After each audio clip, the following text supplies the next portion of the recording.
folks, here's a video today about the latest thing I've picked up. It's a Peavey Ultra Plus, which is made somewhere between 1995 and 2001. This one needs a damn good clean up, but it all works. And I went on a bit of a road trip this morning, about an hour and 20 minutes away, to a city called Limoges in the middle of France, and I picked this up. Now, as you see, it needs a bit of a clean, but a lot of that, as you see, will shine up. So it's maybe handy just now, you can actually see the controls without this looking like a mirror. So, this was an amp designed by James Brown, the man who brought you the Peavey 5150 Mark I and Mark II. He also brought you the Peavey JSX and that kind of Ultra series of amps, of which, if I just scroll up there and go in there, that Bugera 333XL, which you've probably heard in all my other videos, is essentially a copy of a kind of JSX and XXX. However, those Bugeras are now not a kick-off €600. This is the real deal, made in America. So an all-tube, American-made amp by the man who made the 5150, and I picked this up for the sum of €250, which is roughly $250 or about £200, somewhere around that, for a 120 watt all-valve amp, 3-channel amp at that. And this has got, there's your usual power on, standby, and here we have a resonance control. This is what I was actually very interested in. I just need to clean this off a bit. So having the loose, mid or tight resonance. Nowadays they have the resonance knob, but at that point that's what they used, and that suits me great because if I'm playing more kind of classic 80s rock, I'll set that loose.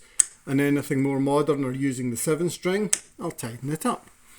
We have an output, which we can have, as you see there, half power, so 60 watt or the full 120, which allows me to possibly in some gigs get a bit of power amp distortion in as well, because I can run it at 60 watt and crank it a bit louder. Overall master volume, we have a reverb, and it's a reverb tank. It's a spring reverb in there. Heard it all the way home whenever I hit a bump on the road. It just went boing.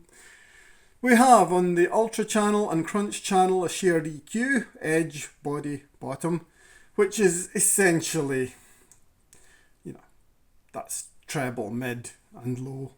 Volume, gain, here we have selector switch for crunch gain or the ultra gain to have either a low gain or a high gain.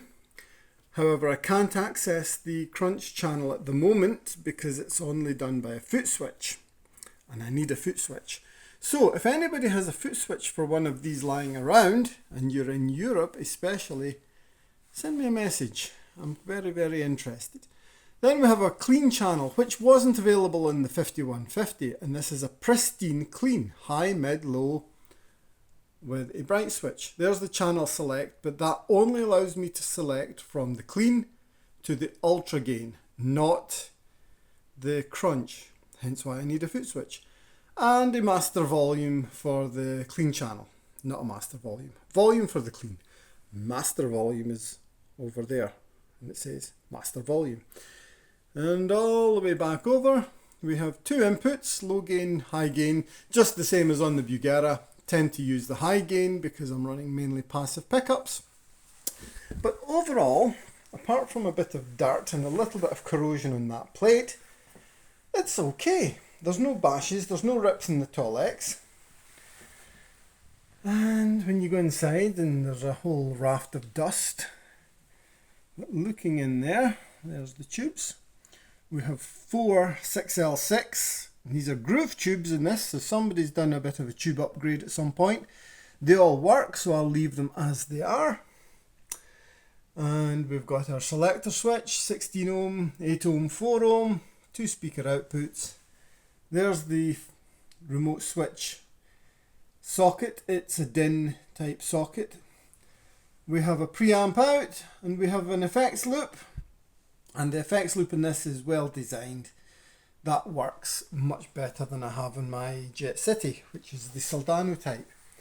So, good little amp.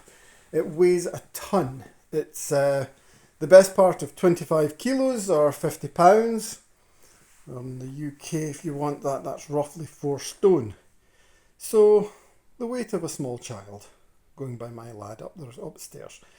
And this little logo lights up.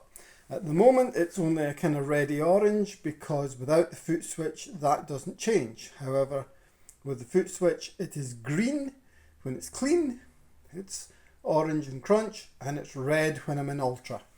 So I'm really looking forward to getting that all up and running.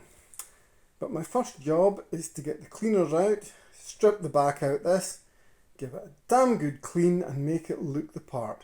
So there'll be more videos soon, but I thought you might like to see this as it arrived. So thank you very much. Again, please like and subscribe, and you'll see the next stage of this very soon. Bye bye.